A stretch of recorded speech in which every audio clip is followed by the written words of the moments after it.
This podcast is free, and it's accessible to everyone thanks to support from listeners like you. If you value this show, please consider supporting its production by donating to our home, KUOW. It only takes a minute to give, and you'll be helping to support the production of this podcast. Make a donation at KUOW.org or follow the link in the show notes. And thanks! There's an old expression about carrying a tune. Of someone who sings notes off-pitch, it's simply said, he can't carry a tune in a bucket. Today, songs are binary code delivered in a digital format, something intangible. But there was a time when a song was something you could hold onto, literally hold close to your heart, in your arms.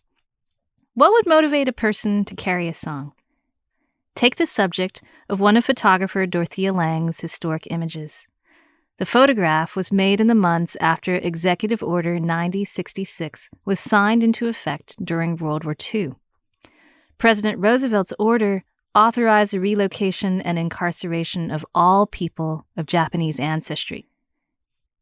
Lange captured the upheaval of evacuation on the West Coast. People took only what they could carry with their two hands. And in one of Lange's most striking images, a young Japanese-American woman carries a suitcase and 78 records tucked under her arm. Like 78s are 3 minutes per side. They're one song per side. And so I just think about that decision out of all the other things to bring, to choose a song. A song can be like an artifact, like a photo that we carry with us and pass down to future generations. And like a photograph, it then can tell us stories about our past, reveal aspects of a changing culture, a changing time. But if a song is like an artifact, can it be lost, misplaced, or forgotten? Today, we're going to look at songs and the artifact that keeps them alive.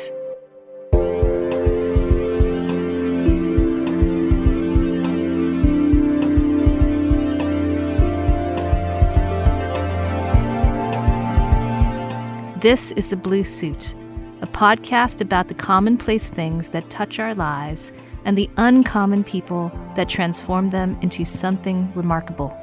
I'm Shin-Yi Pai. Today, the Califone.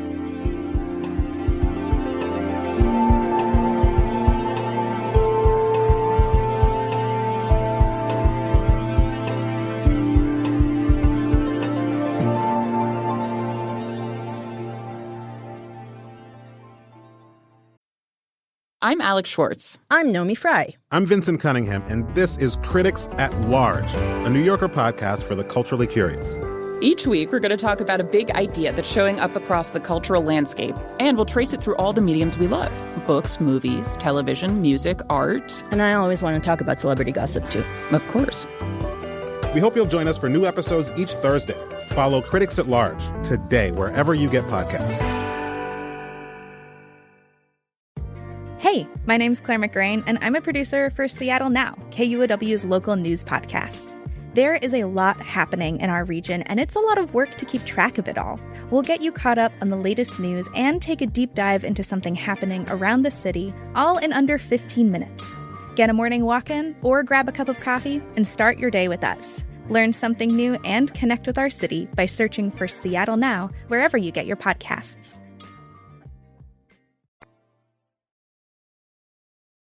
Paul Kikuchi grew up surrounded by music. I remember my dad bringing home a Run DMC album. That was my first record. This was back when music had a very physical presence. Paul remembers listening to his dad's records, then transitioning to Maxell cassettes, and later buying his first CD, Sonic Youth's Sister. Paul went on to study percussion. Now he plays music as well as composes.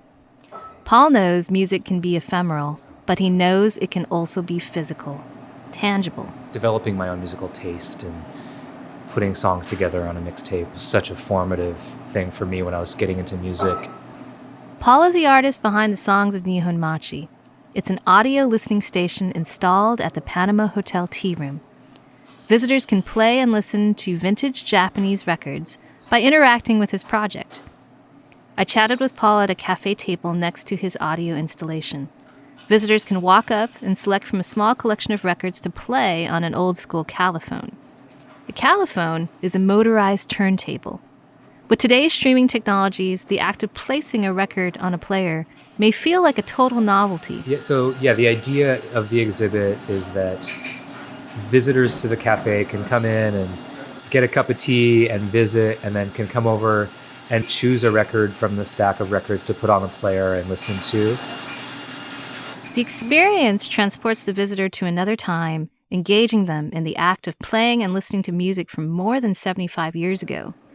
A vintage phonograph becomes a window into a bygone era.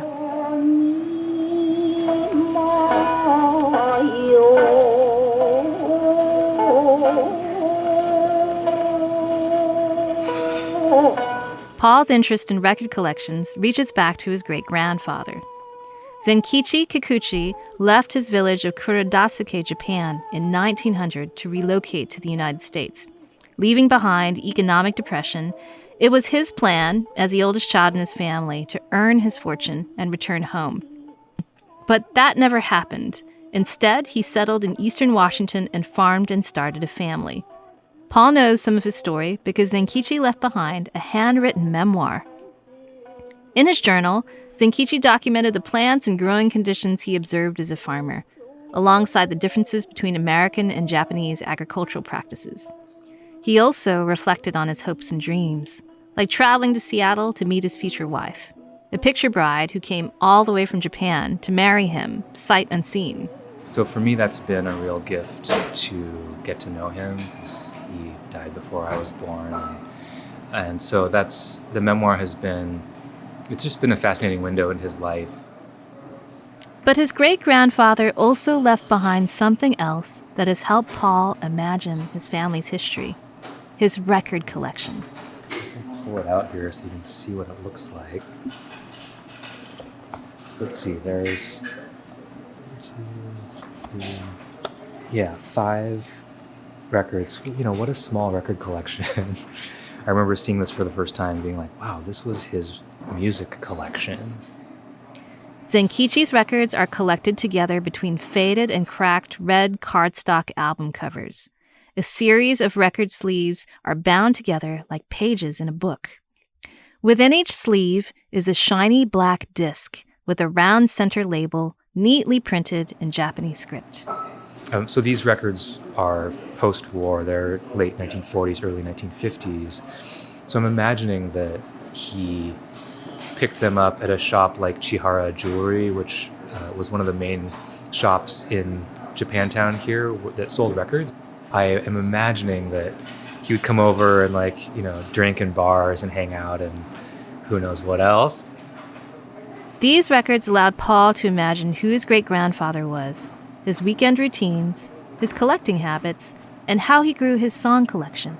But I don't know, who knows? Maybe these are my great-grandmother's records. This small private record collection led Paul to another larger collection. When a community archivist learned about Paul's creative work, reimagining his great-grandfather's materials, he approached Paul with an invitation to help him in a mission to preserve local history together.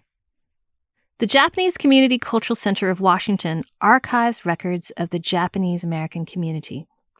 Many of these came from the personal collections of people who were incarcerated during World War II, or from their families who managed to hold on to these relics. 78 RPM records shellac is a very breakable medium. And so there's accounts of people just shattering all of their records just because they didn't want to have anything Japanese in the house when the FBI came door to door, right? Paul started working in the archive, helping preserve sounds that might otherwise have been lost. Being acutely aware of how much was lost during those years, and then seeing this room full of these records was so moving for me. Wow, these persevered. Like the woman in Dorothea Lange's photograph, there were other community members who saved and protected their record collections from being destroyed, so that personal and cultural history wouldn't be lost. When the archive asked people to donate their collections, they received something they never expected: personal home recordings. In the 40s, Disc recorders were designed for amateur home use, which resulted in the recording of acetate audio letters, family gatherings, and parties. For the first time, people had a way to record themselves at home. To me, those are some of the most moving pieces within the collection.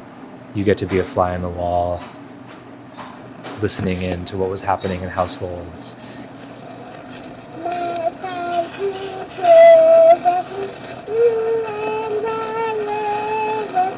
One of them was, I think it was from 1941, but it was of a young child singing "This Country 'Tis of Thee." Just stuff like that where you're like, am I really hearing this, you know?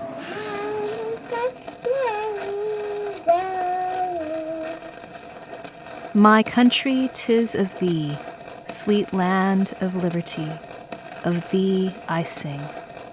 Land where my fathers died, land of the pilgrim's pride, from every mountainside, let freedom ring. But freedom wasn't for everyone. The Japanese Americans of that era didn't yet know the incarceration that awaited them, and the fathers who died, they perished in incarceration camps and fighting overseas to defend a country that betrayed them.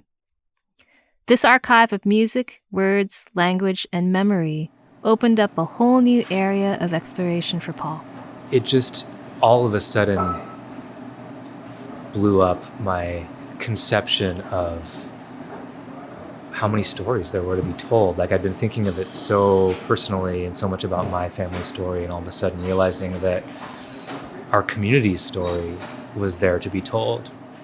An archive of records holds important history, but everyday folks don't always visit or know what treasures await them in the archives. Paul wanted people to hear the records and experience them, and he thought of the Panama. Every time I was in the Panama, I would hear sounds. The Panama is a hotel and tea room in the Chinatown International District here in Seattle. I would look at photos and look at artifacts and just experience the space. And I would imagine what it would sound like in a space like this back when my great-grandfather would make his trips from Toppenish over here on the weekends, and what it was like for him to walk down the streets of Nihonmachi, and like what kind of music was playing coming out of windows. The Panama housed one of the few sentos, or public bathhouses for Japanese Americans on the West Coast. It's just such an important spot for our community. There's so many nooks and crannies, and like it makes me think of Tanazaki's essay In Praise of Shadows, where he speaks about this Western fascination of like illuminating every corner, and how like the Japanese aesthetic is much more about like leaving some corners in the shadows to be explored, or to not have to be clean and illuminated. There's mystery here. As a vital gathering place where business was conducted, the Panama became a site where people left their belongings when they were driven out of Seattle into the incarceration camps. Many of these personal possessions were never reclaimed. Today, people can see that history by gazing through a plexiglass light well built into the tea room floor. They see into the basement where chests covered in nearly 80 years of dust glow with grime.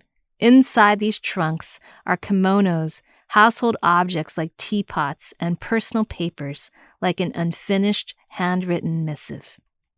It's one thing reading about it and it's one thing hearing about it, but just seeing bags packed that were never picked up is so moving and so heartbreaking. This is where Paul wanted people to experience the music. The Songs of Nihonmachi listening station sits in the center of the café. The Califone record player sits atop a wooden stand Paul's brother made with influences from Japanese woodworking designs. And down below sits a rotating selection of 10 to 12 records in colorful sleeves.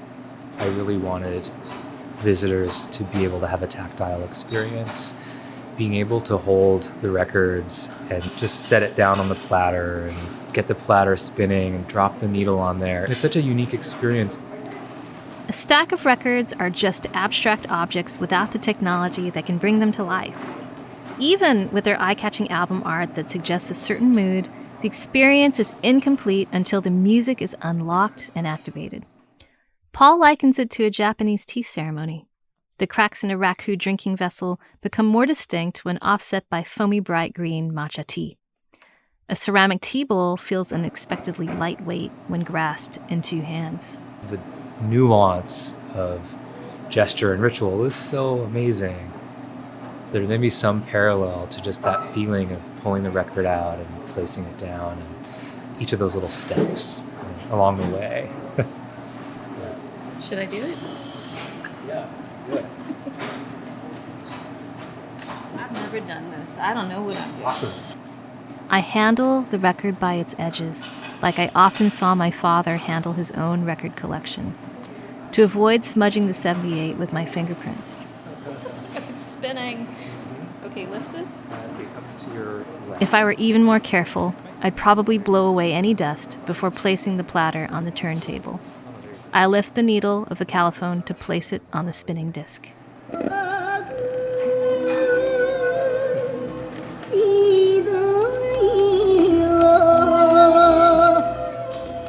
So I believe that this particular Califone came from Craigslist sale. I rendezvoused with a seller at a gas station, and I probably paid around $40 for it. That's haunting. The Califone player is manufactured by a company best known for making water heaters and furnaces. As far as I understand, they were made primarily for public schools back in the day, when they would show silent films, and they would need to sync the sound with a record. And probably because they were being made for schools, they're built like tanks. Often you'll see a school tag still on these. This one says Tempe School District 3. So at some point this was in use in a classroom in Arizona, it looks like. Yeah. Interacting with an installation takes a certain amount of pluckiness. We're often invited to look and read. Everywhere around the Panama are photographs and maps of what the neighborhood once looked like. We take in information with our eye, but we're rarely invited to handle anything. Think about the signage in a museum. The rules shout out to not cross a line. We do not touch. Lifting a record player needle is a different kind of invitation. Engaging with old technology to figure out how it works requires its own patience and curiosity. But there's a reward. The music fills the space and asks to be listened to. The song carries above the sound of the cash register and coffee bean grinder. The convergence of past time and present time allows us to enter deep time, a state of timelessness.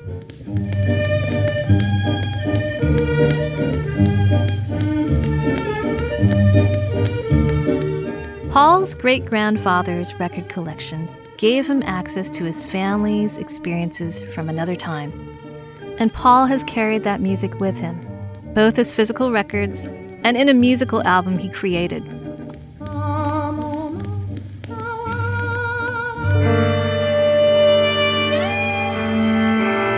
Paul took songs from his great-grandfather's record collection and composed new music to overlay onto the original. He wove together old and new.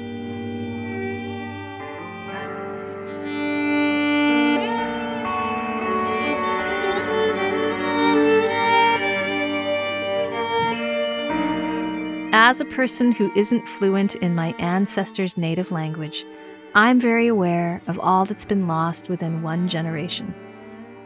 The songs that defined our experiences as people, whether harvest songs or water songs, aren't objects that I can easily access or pass along to my own children.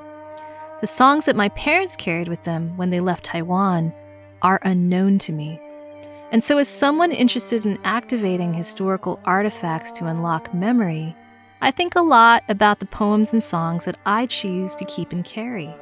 By internalizing and embodying their language in my own voice, I give them another life through relating to them.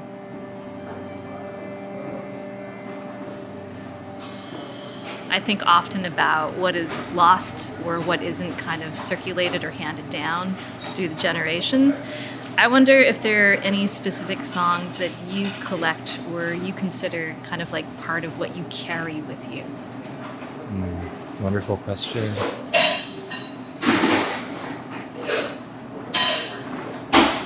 I will never understand the music in the way that my great-grandparents might have needed that music to feel connected to their homeland, but still activating these objects sonically. I really see that as reclaiming so many sounds that were lost, generally through the process of trying to assimilate, and then specifically through the trauma of the incarceration. So yeah, it's a reclamation.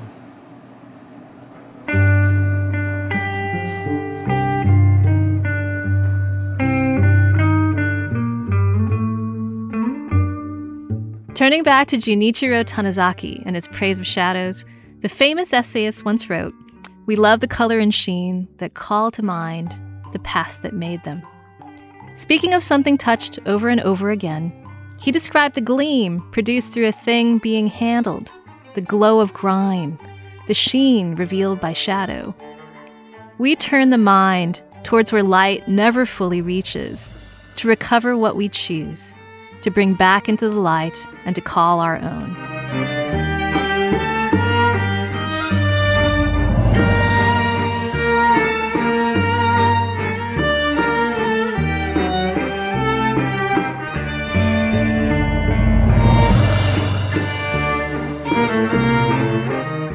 Check out our show notes to find out more about Paul and hear his music.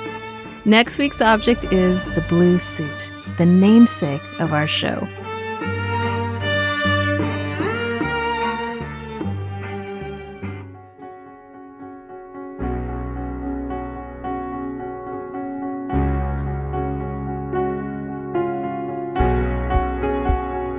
Do you have a special object that you hold close?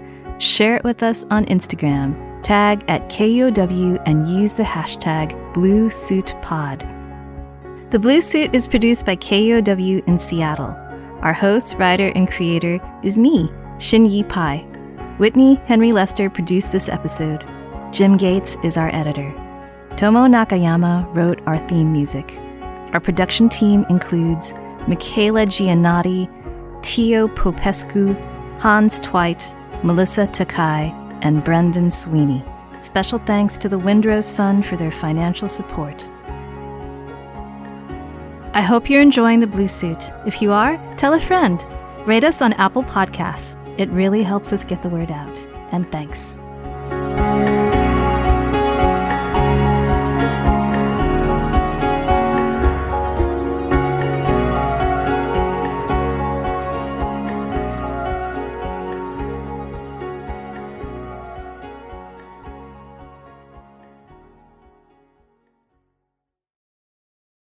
At Soundside, we bring you news and conversation rooted in the Pacific Northwest. Hi, I'm Libby Denkman. I think of my job hosting Soundside as, number one, asking tough questions of powerful people, the questions you, KUOW listeners, want answered. And two, bringing you a daily slice of the fascinating, confounding, and often goofy side of life in Washington State. Join me for Soundside at noon and 8 p.m. on KUOW or anytime on the Soundside podcast.